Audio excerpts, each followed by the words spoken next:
비행기 안 울음을 멈추지 않는 아기가 있었습니다. 피곤한 승객들, 지친 아버지, 그리고 고요를 잃은 하늘. 하지만 그때 작고 조용한 한 한국 소녀가 모두의 시간을 멈춰 세웠습니다. 오늘의 이야기는 울던 아기와 14살 소녀, 그리고 두 사람의 삶을 바꾼 비행기 안의 기적입니다. 인천국제공항 제1여객 터미널, 오전 10시 42분. 영국항공 BA127편 탑승구 앞은 런던으로 향하는 승객들로 붐볐습니다. 그 중에서도 유독 시선을 끄는 남성이 한 명 있었습니다. 짙은 회색 캐시미어 코트에 수제 가죽 서류 가방을 든 40대 초반의 서양인 남성, 리처드 베이커였습니다. 그의 팔에는 겨우 생후 6개월쯤 되어 보이는 아기가 안겨 있었고, 뒤따르는 젊은 여성 비서는 유모차와 대형 기저귀 가방, 그리고 각종 짐들을 힘겹게 끌고 있었습니다. 미스터 베이커, 탑승 전에 혹시 필요하신 건 없으십니까? 약국에서 아기용 진정제라도 준비해 드릴까요? 됐습니다. 루카는 약을 먹일 나이가 아닙니다. 그리고 당신은 여기까지만 동행하면 됩니다. 런던에서 다시 보죠. 리처드의 목소리는 낮고 단호했습니다. 비서는 잠시 망설이다가 고개를 숙이고 물러났습니다. 그러나 그의 이마에 맺힌 땀방울과 미세하게 떨리는 손끝은 그가 결코 여유롭지 않다는 것을 말해주고 있었습니다. 루카는 이미 공항 라운지에서부터 보챘고 지금도 작은 주먹을 쥐어 흔들며 칭얼거리기 시작했습니다. 주변 승객들의 시선이 하나둘 그쪽으로 쏠렸습니다. 누군가는 동정 어린 눈빛을 보냈지만 또 다른 누군가는 노골적으로 인상을 찌푸렸습니다. 탑승이 시작되었습니다. 1등석 승객들이 먼저 줄을 섰고 리처드도 그 대열에 합류했습니다. 그가 좌석 3A에 자리를 잡을 무렵 루카의 칭얼거림은 점점 더 커져가고 있었습니다. 승무원 2명이 재빨리 다가와 미소를 지으며 도움을 제안했습니다. 손님, 아기가 편안하게 누울 수 있도록 담요를 더 준비해 드릴까요? 따뜻한 우유도 데워 드릴 수 있습니다. 괜찮습니다. 제가 준비해 왔습니다. 리처드는 정중하게 거절했습니다. 그는 혼자서 할 수 있다고, 아니 혼자서 해야 한다고 생각했습니다. 루카는 그의 아들이었고 그 누구도 아닌 자신이 책임져야 할 존재였으니까요. 지난 2년간 그랬던 것처럼 아내 엘리자베스가 세상을 떠난 이후 줄곧 그래왔던 것처럼 말입니다. 비행기가 천천히 활주로로 이동하기 시작했습니다. 엔진 소리가 점점 커졌고 객실 안의 조명이 은은하게 어두워졌습니다. 승무원들이 안전 시범을 보이는 동안 리처드는 루카를 무릎에 앉히고 안전벨트를 조심스럽게 채웠습니다. 루카는 이미 불편한 기색이 역력했습니다. 작은 얼굴이 붉어지기 시작했고 입술이 떨렸습니다. 리처드는 그 신호를 알아챘습니다. 곧 울음이 터질 것이라는 걸. 루카, 괜찮아. 아빠가 여기 있어. 조금만 참자, 응? 그는 작게 속삭이며 아기의 등을 토닥였습니다. 하지만 비행기가 활주로를 달리기 시작하자 루카의 얼굴은 완전히 일그러졌습니다. 그리고 이륙하는 순간 귀가 먹먹해지는 기압 변화와 함께 루카의 울음이 터져 나왔습니다. 으앙! 그 울음소리는 1등석 객실 전체를 가득 채웠습니다. 리처드는 재빨리 젖병을 꺼내 루카의 입에 가져다 댔습니다. 하지만 루카는 고개를 돌리며 거부했습니다. 리처드는 다시 장난감을 꺼냈습니다. 부드러운 천으로 만든 토끼 인형이었는데 루카가 평소 좋아하던 것이었습니다. 그러나 지금 루카는 그것조차 거들떠보지 않았습니다. 작은 손으로 인형을 밀어내고 더 크게 울어댔습니다. 으앙, 으앙. 리처드는 루카를 품에 안고 부드럽게 흔들기 시작했습니다. 좌우로 앞뒤로 리듬을 타듯이 엘리자베스가 살아있을 때 하던 방식을 떠올리며 최대한 따라 해봤습니다. 하지만 그의 움직임은 어딘가 어색했고 루카는 여전히 울고 있었습니다. 주변의 시선이 느껴지기 시작했습니다. 바로 앞좌석에 앉은 젊은 여성이 고개를 돌려 리처드를 쳐다봤습니다. 그녀의 눈빛에는 약간의 동정과 걱정이 섞여 있었습니다. 하지만 통로 건너편에 앉은 중년 남성은 달랐습니다. 그는 노트북을 펼쳐놓고 일을 하려던 참이었는데 루카의 울음소리에 손가락이 멈췄습니다. 그는 눈살을 찌푸리며 리처드 쪽을 힐끗 보았고 다시 화면에 시선을 고정했습니다. 하지만 그의 어깨가 미세하게 긴장해 있다는 것을 리처드는 놓치지 않았습니다. 10분이 지났습니다. 루카의 울음은 멈출 기미가 보이지 않았습니다. 리처드는 다시 노래를 불러봤습니다. 엘리자베스가 자주 불러주던 자장가였습니다. 그의 목소리는 낮고 부드러웠지만 떨림이 섞여 있었습니다. 그는 음정을 제대로 맞추지 못했고 가사도 중간에 헷갈렸습니다. 엘리자베스는 이 노래를 완벽하게 불렀었습니다. 루카는 엄마의 목소리를 들으며 항상 평온하게 잠들곤 했습니다. 하지만 지금 아빠의 서툰 노래는 아무런 효과가 없었습니다. 으앙, 으앙. 루카의 울음소리는 오히려 더 커졌습니다. 작은 몸을 비틀며 마치 무언가로부터 벗어나려는 듯 발버둥쳤습니다. 리처드는 당황했습니다. 그는 지금껏 인생에서 많은 것을 성취해왔습니다. 케임브리지를 수석으로 졸업했고 30대에 자신의 투자사를 설립했으며 40이 되기 전에 억만장자 반열에 올랐습니다. 그 어떤 어려운 협상도 복잡한 투자 결정도 그를 이토록 무력하게 만들지는 못했습니다. 그런데 지금 겨우 6개월 된 아기 하나를 달래지 못하고 있었습니다. 15분이 더 흘렀습니다. 이제 이륙한 지 거의 30분이 다 되어가고 있었습니다. 안전벨트 사이는 여전히 켜져 있었고 승객들은 모두 자리에 앉아 있어야 했습니다. 그리고 그 좁은 공간 안에서 루카의 울음소리는 피할 수 없는 소음이 되어버렸습니다. 뒷좌석에서 인상 쓰는 소리가 들려왔습니다. 즉, 짧지만 날카로운 혀차는 소리였습니다.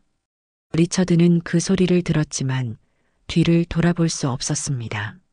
루카를 안고 있는 그의 팔은 이미 저려오고 있었고 등에는 식은 땀이 흘렀습니다. 승무원이 다시 다가왔습니다.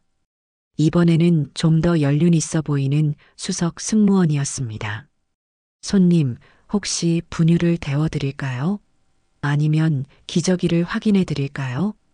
방금 다 확인했습니다. 기저귀도 깨끗하고 배도 고프지 않은 것 같습니다. 그냥 불안한 것 같습니다. 리처드의 목소리에는 피로가 묻어났습니다. 수석 승무원은 이해한다는 듯 고개를 끄덕였습니다. 처음 비행기 타시는 아기들은 대부분 그렇습니다. 기압 변화도 불편하고 낯선 환경이 무섭기도 하죠. 조금만 시간이 지나면 적응할 겁니다. 감사합니다. 하지만 그 조금의 시간이 리처드에게는 너무나 길게 느껴졌습니다. 루카는 여전히 울고 있었고 주변의 시선은 점점 더 따가워지고 있었습니다. 그는 아기를 더 꽉 안으며 창밖을 바라봤습니다. 구름 사이로 희미하게 보이는 하늘은 아름다웠지만 그의 마음은 점점 더 어두워지고 있었습니다. 나는 정말 아버지가 될 자격이 있는 걸까? 그 질문이 그의 머릿속을 맴돌았습니다. 엘리자베스가 살아있었다면 이런 상황은 벌어지지 않았을 것입니다. 그녀는 항상 루카를 진정시킬 줄 알았고 아기가 무엇을 원하는지 본능적으로 알아챘습니다. 하지만 리처드는 달랐습니다. 그는 논리와 계획으로 세상을 살아왔지 본능과 감정으로 살아본 적이 없었습니다. 루카의 울음은 계속되었습니다. 그리고 리처드의 무력감도 함께 깊어져 갔습니다.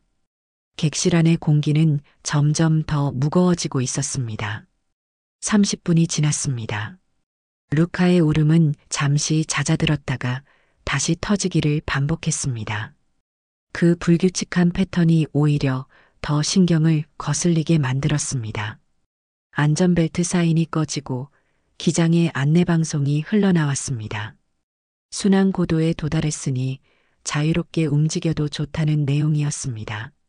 승객들이 하나둘 자리에서 일어나기 시작했습니다. 화장실에 가거나 짐을 꺼내는 이들 사이로 리처드는 여전히 자리에 앉아 루카를 안고 있었습니다.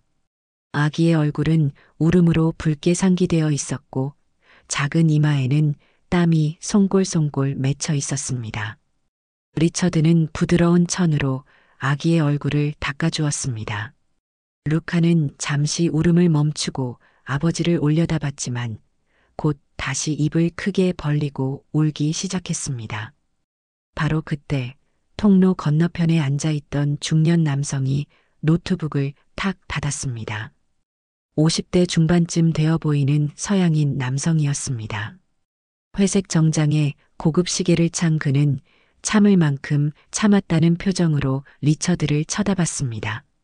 죄송하지만 이건 너무 심한 것 같습니다. 저는 중요한 프레젠테이션을 준비해야 하는데 전혀 집중할 수가 없군요. 리처드가 고개를 숙였습니다. 정말 죄송합니다. 최선을 다해 달래고 있습니다. 최선이라는 게 이 정도입니까? 보시다시피 전혀 효과가 없는데요. 남성의 목소리에 짜증이 묻어났습니다. 1등석 요금이 얼마인지 아십니까?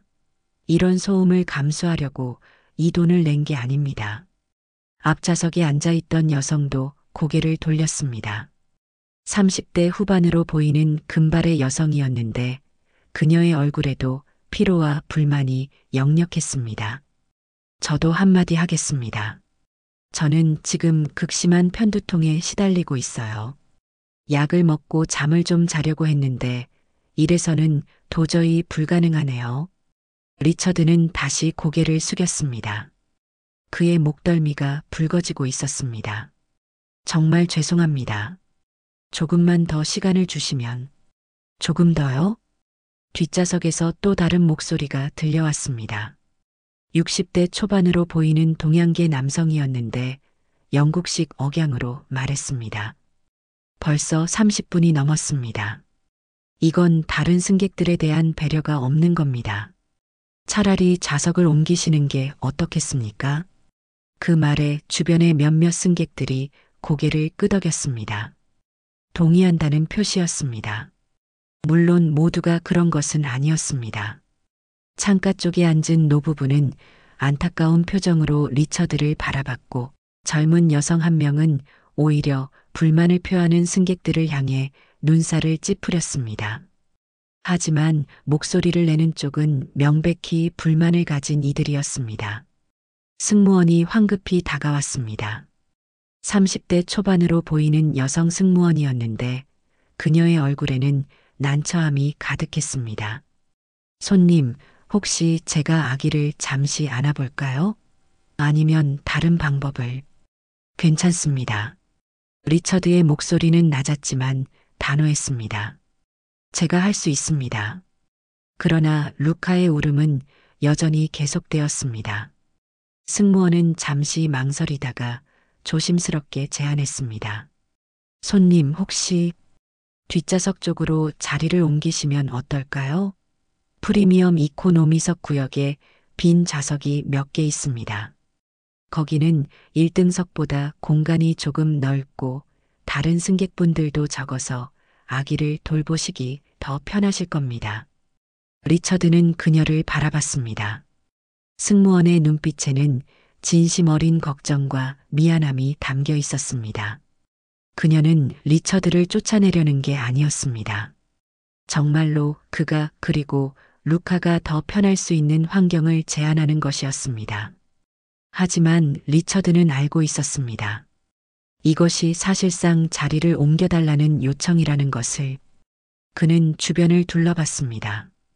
통로 건너편의 남성은 여전히 불쾌한 표정으로 그를 쳐다보고 있었습니다. 앞좌석의 여성은 이미 고개를 돌렸고 뒷좌석의 남성은 팔짱을 낀 채 기다리고 있었습니다. 그들의 시선이 말하고 있었습니다. 빨리 나가주세요. 리처드는 천천히 고개를 끄덕였습니다. 알겠습니다. 짐을 챙기는 동안 객실은 묘한 정적에 휩싸였습니다. 루카는 여전히 울고 있었지만 사람들의 시선은 더 이상 동정적이지 않았습니다. 오히려 드디어라는 안도감이 섞여 있었습니다. 리처드는 기저귀 가방을 어깨에 메고 루카를 한 팔로 안고 서류 가방을 다른 손에 들었습니다. 무거웠습니다. 짐만 무거운 게 아니라 그의 마음도 함께 무거웠습니다. 승무원이 앞장서서 통로를 걸었습니다.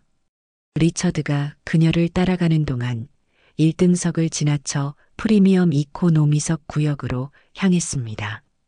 그 짧은 거리가 마치 긴 복도처럼 느껴졌습니다. 1등석과 프리미엄 이코노미석 사이에는 커튼이 쳐져 있었습니다. 승무원이 그 커튼을 젖혔고 리처드는 그 경계를 넘었습니다. 좌석 14D 창가 쪽이었습니다. 1등석보다는 확실히 좁았습니다. 가죽 시트도 1등석만큼 부드럽지 않았고 다리를 뻗을 수 있는 공간도 제한적이었습니다. 하지만 주변에는 승객이 많지 않았습니다. 이 구역의 좌석 절반 정도가 비어 있었습니다. 리처드는 자리에 앉았습니다. 루카를 무릎에 앉히고 짐을 앞좌석 밑에 밀어 넣었습니다. 승무원이 미안한 표정으로 말했습니다. 정말 죄송합니다, 손님. 필요하신 게 있으시면 언제든 불러주세요. 리처드는 대답하지 않았습니다. 그저 고개만 끄덕였습니다. 승무원이 물러가고 그는 혼자 남았습니다. 아니, 루카와 함께 남았습니다. 창밖을 바라봤습니다. 구름 위로 펼쳐진 하늘은 여전히 푸르고 아름다웠습니다. 하지만 그 아름다움이 지금은 아무런 위로도 되지 않았습니다. 리처드는 깊은 한숨을 내쉬었습니다. 나는 무엇을 하고 있는 걸까? 지난 2년간 그는 스스로에게 이 질문을 수없이 던져왔습니다. 엘리자베스가 세상을 떠난 이후 그는 모든 것을 혼자 해내려 애썼습니다. 회사 경영도, 루카 양육도, 일상의 모든 결정도 그는 누구에게도 도움을 청하지 않았습니다. 아니, 청할 수 없었습니다. 도움을 청한다는 것은 자신이 무능하다는 것을 인정하는 일 같았으니까요. 그런데 지금 1등석에서 쫓겨나다시피 이곳으로 왔습니다. 겨우 6개월 된 아기 하나를 달래지 못해서 수천억 원의 투자 결정을 내리고 수백 명의 직원을 이끌고 세계 각국의 정재계 인사들과 협상하는 그가 정작 자기 아들 하나 제대로 돌보지 못하는 것이었습니다. 루카의 울음이 조금 잦아들었습니다. 리처드는 아기를 내려다봤습니다. 루카의 눈은 충혈되어 있었고 작은 뺨에는 눈물 자국이 선명했습니다. 아기는 지친 듯 보였습니다. 하지만 여전히 안정되지 않았습니다. 작은 주먹을 쥐었다 폈다 하며 불안한 기색을 드러냈습니다. 미안하다, 루카. 리처드는 작게 속삭였습니다. 아빠가 부족해서. 그 순간 그는 깨달았습니다. 자신이 지금껏 모든 것을 통제할 수 있다고 믿어왔다는 것을, 돈과 계획과 논리로 모든 문제를 해결할 수 있다고 생각했다는 것을. 하지만 루카는 그런 것들로 달래지지 않았습니다. 아기가 원하는 것은 돈도, 계획도, 논리도 아니었습니다. 그저 엄마였습니다. 리처드의 눈가가 뜨거워졌습니다. 그는 재빨리 눈을 감았습니다. 울 수 없었습니다. 여기서, 이 자리에서 무너질 수 없었습니다. 그는 루카의 아버지였고 이 아이를 지켜야 할 유일한 사람이었으니까요. 루카가 다시 울기 시작했습니다. 리처드는 아기를 꽉 안고 천천히 흔들었습니다. 앞으로 아직 10시간이 넘게 남아 있었습니다. 긴 시간이었습니다. 너무나 긴 시간이었습니다. 리처드는 창밖을 멍하니 바라보고 있었습니다. 구름이 천천히 흘러갔습니다. 루카는 여전히 울다 멈추다를 반복했습니다. 이제 그의 팔은 완전히 저려 있었고 어깨는 뻐근했습니다. 시계를 보니 1시간이 더 지나 있었습니다. 이륙한 지 거의 1시간 반이 되어가고 있었습니다. 그는 다시 루카를 달래보려 했습니다. 젖병을 건네고 토닥이고 흔들어 보았습니다. 하지만 아무것도 소용이 없었습니다. 루카의 작은 얼굴은 이제 울음으로 지쳐 보였습니다. 눈은 충혈되어 있었고 목소리는 쉬어가고 있었습니다. 바로 그때였습니다. 저기, 실례하겠습니다. 조심스러운 목소리가 뒤에서 들려왔습니다. 여자아이의 목소리였습니다. 리처드는 고개를 돌렸습니다. 뒷좌석 창가에 한 소녀가 앉아 있었습니다. 14살쯤 되어 보였습니다. 검은 머리를 단정하게 묶었고 남색 후드티에 청바지를 입고 있었습니다. 얼굴은 어렸지만 눈빛만은 또래보다 훨씬 성숙해 보였습니다. 제가 도와드릴까요? 소녀가 다시 말했습니다. 목소리는 작았지만 또렷했습니다. 한국어 억양이 섞인 영어였습니다. 리처드는 잠시 멍하니 그녀를 바라봤습니다. 뭐라고요? 아기요. 제가 안아봐도 될까요? 소녀가 조심스럽게 말했습니다. 그녀의 눈은 루카를 향해 있었습니다. 그 눈빛에는 걱정과 안타까움이 담겨 있었습니다. 리처드는 망설였습니다. 이 어린 소녀에게 루카를 맡긴다고? 그는 성인 승무원들의 도움도 거절했습니다. 전문가인 베이비시터들도 믿지 않았습니다. 그런데 지금 겨우 14세밖에 안 되어 보이는 소녀에게 자신의 아들을 맡기라고? 하지만 다른 한편으로 그는 더 이상 어떻게 해야 할지 몰랐습니다. 지난 1시간 반 동안 그가 시도한 모든 방법은 실패했습니다. 루카는 여전히 울고 있었고 그는 완전히 지쳐 있었습니다. 소녀는 그의 망설임을 알아챈 듯 했습니다. 저는 집에서 동생을 자주 돌봤어요. 7살 여동생이 있거든요. 아기를 다루는 건 조금은 알아요. 리처드는 소녀를 다시 쳐다봤습니다. 그녀의 얼굴에는 진심이 담겨 있었습니다. 과장도 허세도 없었습니다. 당신은 몇 살입니까? 14살이요. 혼자 여행하는 겁니까? 네. 런던에서 대회가 있어서요. 국제 수학 올림피아드요. 소녀가 담담하게 대답했습니다. 리처드는 눈을 깜빡였습니다. 국제 수학 올림피아드? 그것은 세계 최고 수준의 수학 영재들이 모이는 대회였습니다. 한국에서 왔습니까?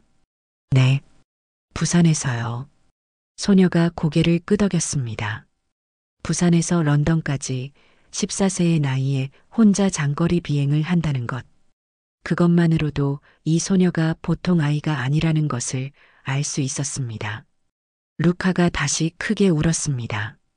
리처드는 아기를 달래려 했지만 이제 그의 팔은 떨리고 있었습니다.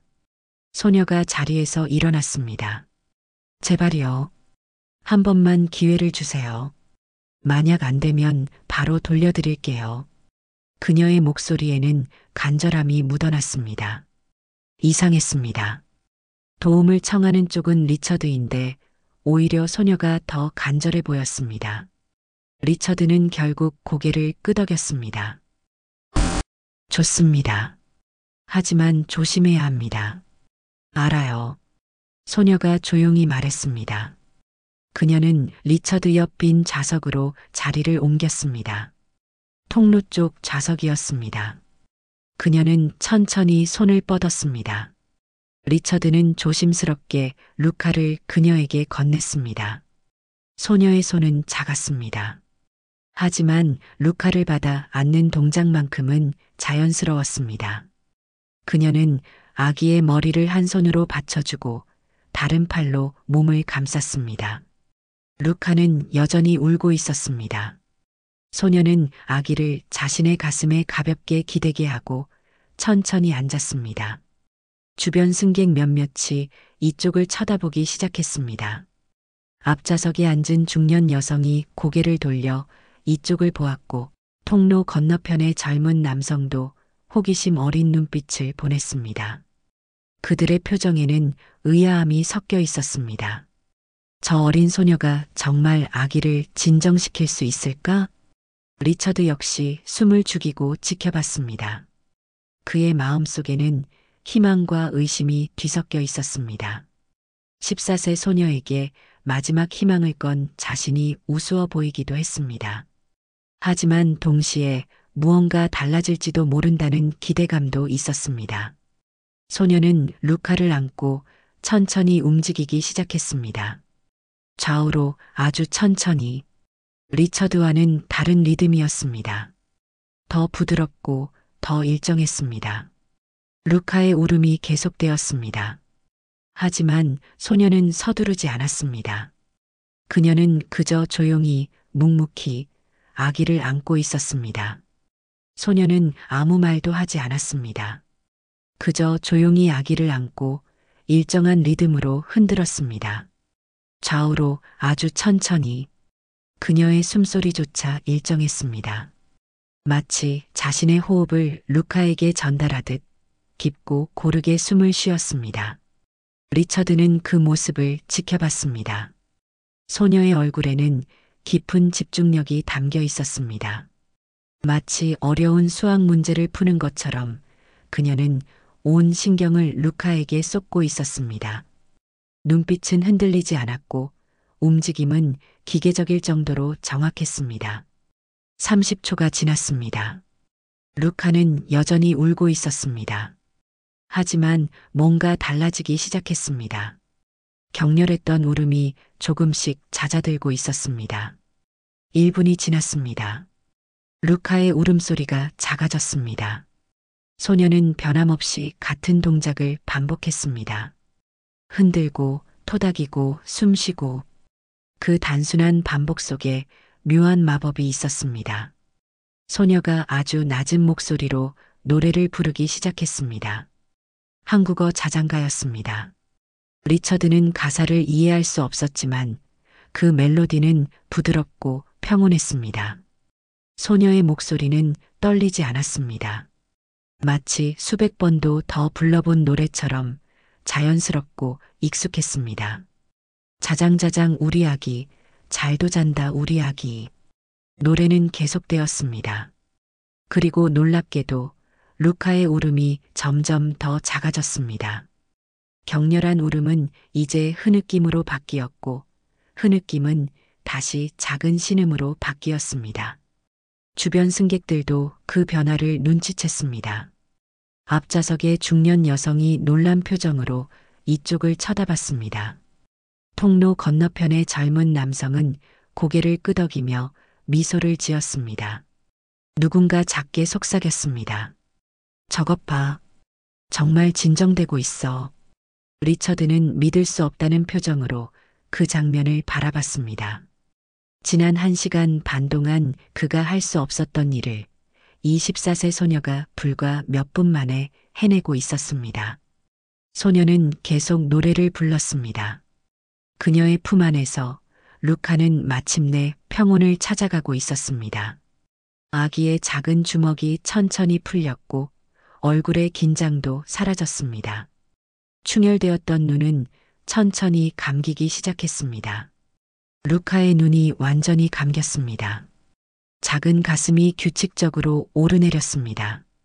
아기는 잠들고 있었습니다. 정말로 잠들고 있었습니다. 소녀는 노래를 멈추지 않았습니다. 루카가 완전히 잠들 때까지 그녀는 계속 불렀습니다. 목소리는 점점 더 작아졌지만 리듬은 변하지 않았습니다.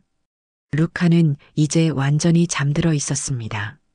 얼굴에는 평온함이 가득했고 작은 입술은 미세하게 움직이고 있었습니다. 마치 꿈을 꾸는 것처럼. 객실은 고요했습니다. 엔진 소리만이 낮게 울리고 있었습니다. 주변 승객들도 이제 각자의 일로 돌아갔습니다. 하지만 그들의 표정에는 안도감이 묻어났습니다. 소녀는 조심스럽게 노래를 멈췄습니다. 그녀는 여전히 루카를 안고 있었습니다. 혹시라도 깰까봐 움직이지 않았습니다. 그녀의 얼굴에는 작은 미소가 번졌습니다. 피곤해 보였지만 동시에 만족스러워 보였습니다. 리처드는 그제야 입을 열었습니다. 믿을 수가 없군요. 목소리는 낮았지만 그 속에는 깊은 감동이 담겨 있었습니다. 소녀가 고개를 들어 그를 바라봤습니다. 다행이에요. 진정됐네요. 당신은 어떻게 한 겁니까? 리처드가 물었습니다. 소녀는 잠시 생각하더니 조용히 대답했습니다. 특별한 건 없어요. 그냥 편안하게 해주려고 했어요. 아기들은 긴장을 느끼거든요. 안고 있는 사람이 불안하면 아기도 불안해져요. 그 말에 리처드는 고개를 끄덕였습니다. 자신이 얼마나 긴장하고 있었는지 깨달았습니다. 루카를 달래려고 애쓰면 애쓸수록 오히려 자신의 불안이 아기에게 전달되었던 것이었습니다. 당신 이름이 뭡니까? 김아현이요. 소녀가 조용히 대답했습니다. 여전히 루카를 아는 채였습니다. 아현, 정말 고맙습니다. 진심으로. 리처드의 목소리에는 진심이 가득했습니다. 아현은 고개를 저었습니다. 괜찮아요. 저도 도움이 되고 싶었어요. 리처드는 그녀를 바라봤습니다. 14세 소녀. 자신과 자신의 아들을 구하는 인. 이 소녀에게는 무언가 특별한 것이 있었습니다. 루카를 제가 다시 안아도 될까요? 리처드가 조심스럽게 물었습니다. 아연은 잠시 망설이더니 고개를 저었습니다. 조금만 더 안고 있을게요. 지금 옮기면 깰 수도 있어요. 완전히 깊이 잠들 때까지. 리처드는 고개를 끄덕였습니다. 사실 그도 루카를 깨우고 싶지 않았습니다. 이 평화가 깨지는 것이 두려웠습니다. 두 사람은 한동안 침묵 속에 앉아 있었습니다. 아연은 루카를 안고 리처드는 창밖을 바라봤습니다. 묘한 평온함이 그들 사이에 흘렀습니다. 감사함과 안도감과 그리고 무언가 설명할 수 없는 연결감이 그 고요 속에 담겨 있었습니다. 30분쯤 지났을까요? 루카는 여전히 아연의 품에서 깊이 잠들어 있었습니다. 아연은 조심스럽게 자세를 바꾸며 아기가 편하게 누울 수 있도록 팔의 각도를 조절했습니다. 리처드는 그 모습을 지켜보다가 조용히 입을 열었습니다. 팔이 저리지 않습니까? 괜찮아요. 익숙해요. 아연이 작게 미소 지으며 대답했습니다. 리처드는 고개를 끄덕이고는 잠시 망설이다가 물었습니다. 7살 동생이 있다고 했죠? 네. 수아예요. 올해 초등학교 1학년이 됐어요. 아연의 목소리에 부드러움이 묻어났습니다. 동생 이야기를 할 때면 그녀의 표정이 조금 밝아졌습니다. 부모님은 괜찮으십니까? 혼자 이렇게 먼 여행을 보내시다니. 리처드가 조심스럽게 물었습니다. 아연은 잠시 침묵했습니다. 그녀의 눈빛이 창밖으로 향했습니다. 어머니가 지금 병원에 계세요. 6개월 전부터요. 죄송합니다. 실례되는 질문을. 아니에요. 아연이 고개를 저었습니다. 괜찮아요. 어머니는 좋아지고 계세요. 천천히지만요. 그래서 제가 집안일을 많이 도와요. 수아 등하교 시키고 밥 차려주고 숙제 봐주고. 리처드는 그녀를 바라봤습니다. 14세. 그 나이에 어머니를 대신해 집안을 돌본다는 것. 그것이 얼마나 무거운 짐인지 그는 알고 있었습니다. 힘들지 않습니까? 힘들죠. 아연이 솔직하게 대답했습니다. 가끔은 정말 힘들어요. 친구들이 놀러 가자고 할 때 못 가는 것도, 혼자 공부해야 하는 것도, 하지만 해야 하니까요. 그 말에는 체념이 아닌 담담한 책임감이 담겨 있었습니다. 리처드는 그 책임감이 낯설지 않았습니다. 자신도 지난 2년간 똑같은 마음으로 살아왔으니까요. 루카의 어머니는 아연이 조심스럽게 물었습니다. 리처드는 잠시 말을 멈췄습니다. 그리고 천천히 대답했습니다. 2년 전에 세상을 떠났습니다. 암이었습니다. 죄송해요. 괜찮습니다. 리처드가 쓸쓸하게 미소 지었습니다.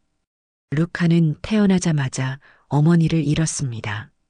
그래서인지 저를 잘 따르지 않습니다. 아니, 제가 루카를 잘 돌보지 못하는 것이겠죠. 아연은 그를 바라봤습니다. 그의 눈빛에는 깊은 외로움이 담겨 있었습니다. 그렇지 않아요. 아연이 조용히 말했습니다.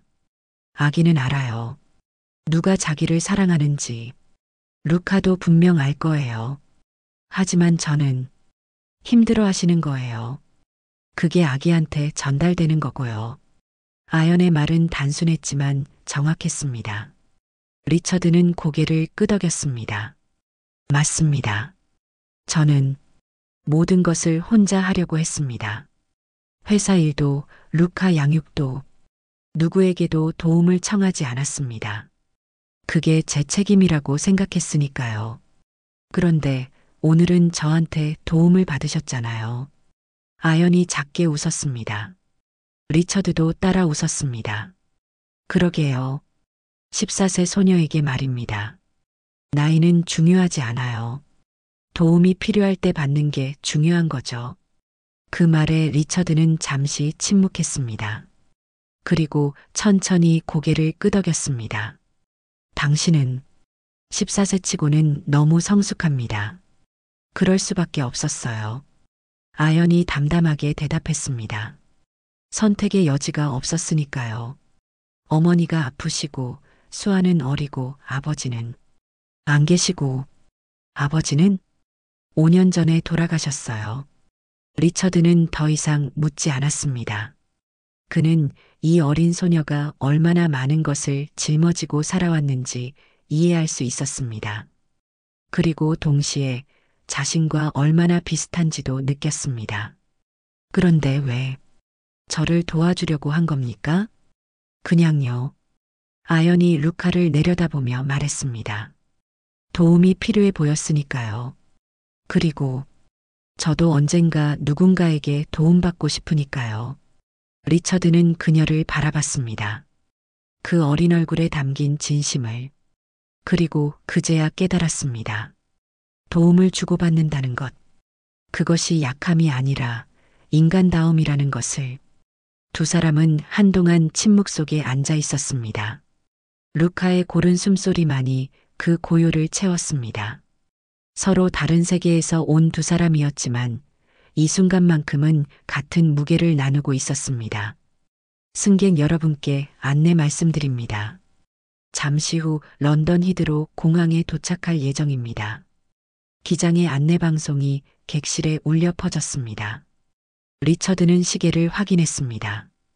인천을 출발한 지 거의 10시간이 흘렀습니다. 창밖으로 영국의 땅이 서서히 보이기 시작했습니다. 회색빛 구름 사이로 드러나는 초록색 들판과 작은 마을들이었습니다. 아연은 여전히 루카를 안고 있었습니다. 아기는 중간에 한번 깼다가 다시 잠들었고 지금은 평온하게 숨을 쉬고 있었습니다. 아연의 팔은 이미 저려 있었지만 그녀는 내색하지 않았습니다. 이제 곧 도착하겠네요.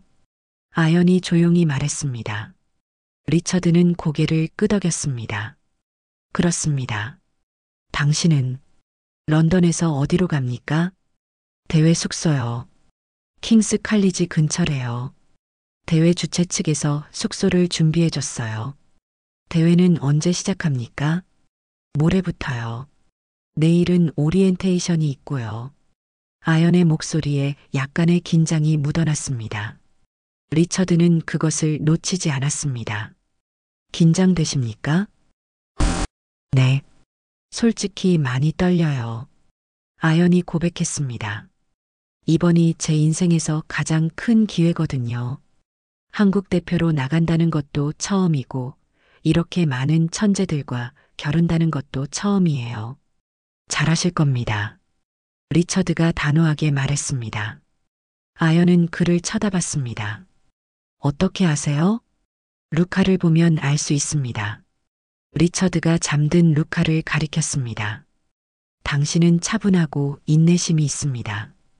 그리고 무엇보다 포기하지 않습니다. 그런 사람은 어떤 일이든 해낼 수 있습니다. 아연은 잠시 아무 말도 하지 못했습니다. 그녀의 눈가가 살짝 붉어졌습니다.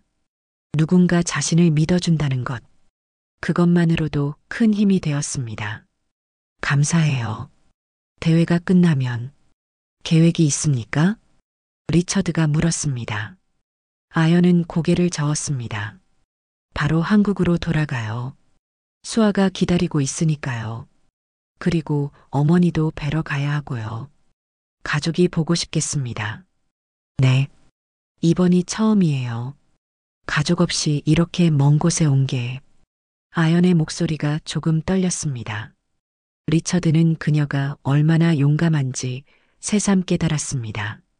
14세의 나이에 가족을 떠나 혼자 낯선 나라에 온다는 것. 그것이 얼마나 큰 결단인지. 아연, 리처드가 진지한 목소리로 말했습니다. 제가 도움을 드릴 수 있는 게 있다면 말씀해 주십시오. 아연은 고개를 저었습니다. 괜찮아요. 저는 충분히 지원받고 있어요. 대회 측에서도 잘 챙겨주고요. 그게 아니라 리처드가 말을 이었습니다. 대회가 끝난 후 말입니다. 당신의 미래에 대해서입니다. 공부를 계속하려면 비용이 필요할 텐데 정말 괜찮아요. 아연이 손을 저었습니다. 저보다 더 어려운 사람들이 많아요. 그리고 저는 이미 많은 걸 받았어요. 이번 대회에 나올 수 있는 것만으로도 감사한 일이에요. 리처드는 그녀를 바라봤습니다. 이 어린 소녀는 자신보다 타인을 먼저 생각하고 있었습니다. 그것이 진심에서 우러나온 말이라는 것을 알 수 있었습니다. 당신 같은 사람이야말로 도움을 받아야 합니다. 리처드가 조용히 말했습니다. 진심을 가진 사람, 책임감 있는 사람, 타인을 배려하는 사람, 그런 사람이 더 많이 배우고 더 큰 일을 할 수 있어야 합니다. 아연은 아무 말도 하지 못했습니다. 리처드가 계속 말했습니다. 저는 재단을 운영하고 있습니다. 인재 양성을 위한 재단입니다. 당신 같은 학생들을 지원하는 것이 제 일입니다. 하지만 부담 갖지 마십시오. 이것은 거래가 아닙니다. 저는 단지 오늘 당신에게 받은 도움에 보답하고 싶을 뿐입니다. 리처드의 목소리는 진지했습니다. 아연은 잠시 생각에 잠겼습니다. 그리고 천천히 입을 열었습니다. 제가 잘할 수 있을까요? 물론입니다. 그럼 생각해 볼게요. 대회가 끝나고 나서요. 리처드는 고개를 끄덕였습니다. 그것만으로도 충분했습니다. 그는 명함을 꺼내 아연에게 건넸습니다. 제 연락처입니다. 언제든 필요하면 연락하십시오. 아연은 조심스럽게 명함을 받았습니다. 명함에는 간단한 이름과 전화번호, 이메일만 적혀 있었습니다. 화려한 직함도 회사명도 없었습니다. 비행기가 천천히 고도를 낮추기 시작했습니다. 안전벨트 사인이 켜졌고 승무원들이 마지막 점검을 시작했습니다. 아연은 조심스럽게 루카를 리처드에게 건넸습니다. 아기는 여전히 잠들어 있었습니다. 고맙습니다. 정말로. 리처드가 루카를 받아 안으며 말했습니다. 아연은 미소 지었습니다. 저도 고마웠어요. 덕분에 뭔가 배운 것 같아요. 무엇을요? 도움을 주는 것도 중요하지만 받는 것도 용기가 필요하다는 걸요. 리처드는 그 말에 깊이 고개를 끄덕였습니다.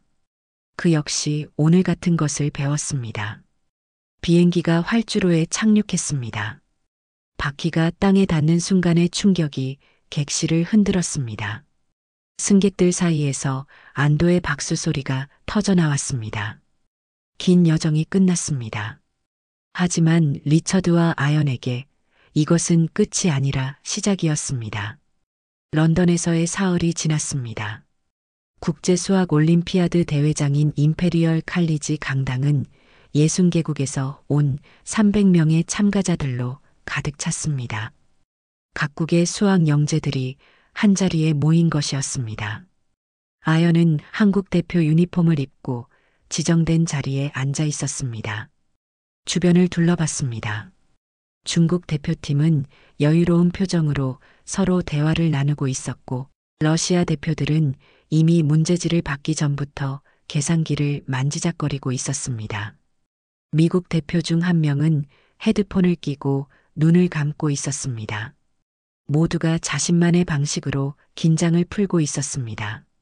아연은 혼자였습니다. 한국 대표팀은 총 6명이었지만 각자 다른 자리에 배정되어 있었습니다. 옆자리에는 독일에서 온 소년이 앉아 있었는데 그는 아연을 한번 쳐다보고는 고개를 돌렸습니다. 감독관이 입장했습니다.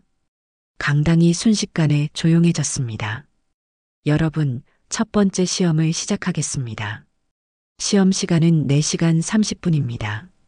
문제는 총 3문제이며 각 문제는 7점 만점입니다.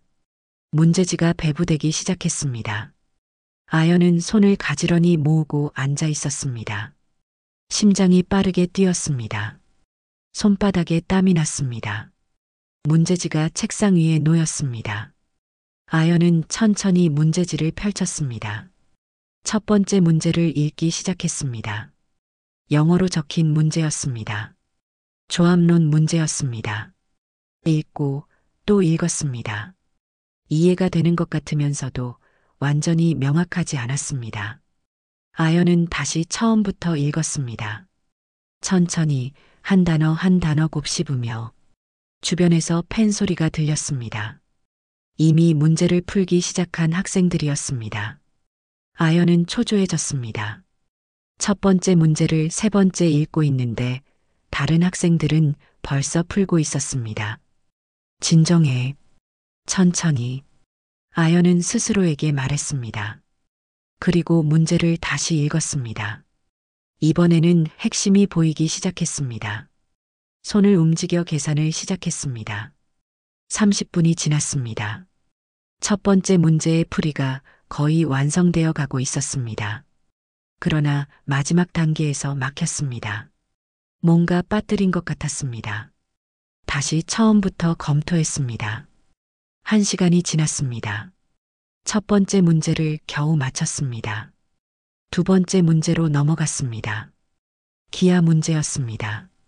도형을 그리고 보조선을 그었습니다. 하지만 해법이 보이지 않았습니다. 아연은 주변을 슬쩍 봤습니다. 앞자리의 중국 학생은 이미 두 번째 문제를 풀고 있는 것 같았습니다. 옆에 독일 소년도 빠르게 뭔가를 적고 있었습니다. 불안이 밀려왔습니다. 나만 느린 건가? 나만 못하는 건가? 손이 떨리기 시작했습니다. 연필을 쥔 손에 힘이 들어갔습니다. 숨이 가빠졌습니다. 2시간이 지났습니다.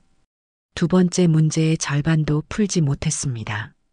세 번째 문제는 아직 보지도 못했습니다. 아연은 당황했습니다. 이대로는 안 되겠다는 생각이 들었습니다. 세 번째 문제를 펼쳤습니다. 수론 문제였습니다. 가장 자신 있는 분야였습니다. 하지만 지금은 그 문제조차 어렵게 느껴졌습니다. 글자가 흔들려 보였습니다. 안 돼. 집중해야 해. 하지만 집중이 되지 않았습니다. 머릿속이 하얘졌습니다. 주변의 팬 소리가 점점 더 크게 들렸습니다. 시계 초침 소리가 귓가를 때렸습니다. 아연은 연필을 내려놓았습니다. 눈을 감았습니다. 깊게 숨을 들이쉬었습니다. 그 순간 비행기 안이 떠올랐습니다. 루카를 안았던 그 순간, 울고 있던 아기, 그리고 자신의 품에서 천천히 진정되던 루카의 모습. 그때 자신은 서두르지 않았습니다. 초조해하지 않았습니다. 그저 차분하게 자신의 리듬대로 움직였습니다. 천천히, 내 방식대로. 아연은 눈을 떴습니다. 다시 세 번째 문제를 봤습니다. 이번에는 달랐습니다. 문제가 명확하게 보였습니다. 해법이 떠올랐습니다. 손을 움직였습니다. 천천히 하지만 확실하게. 한 단계씩 차근차근. 3시간이 지났습니다. 세 번째 문제를 풀었습니다. 완벽하진 않지만 최선을 다했습니다. 다시 두 번째 문제로 돌아갔습니다.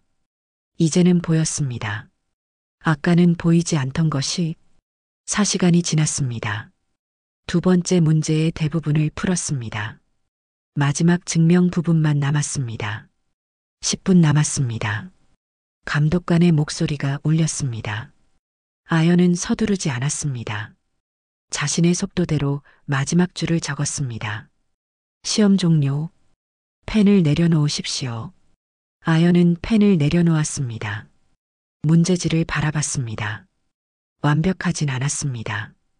첫 번째 문제는 확실했지만 두 번째와 세 번째는 부분 점수를 받을 수 있을지 알 수 없었습니다. 하지만 후회는 없었습니다. 최선을 다했습니다. 자신의 방식대로. 강당을 나서는 아연의 얼굴에는 피로가 가득했지만 동시에 묘한 평온함도 있었습니다. 그녀는 해냈습니다. 넘어지지 않았습니다. 일주일이 지났습니다. 대회의 모든 일정이 끝났고 오늘은 시상식 날이었습니다. 임페리얼 칼리지 대강당에는 각국 대표단과 가족들, 그리고 관계자들이 모여 있었습니다. 무대 위에는 금, 은, 동메달이 준비되어 있었고 대형 스크린에는 각국 국기가 떠 있었습니다.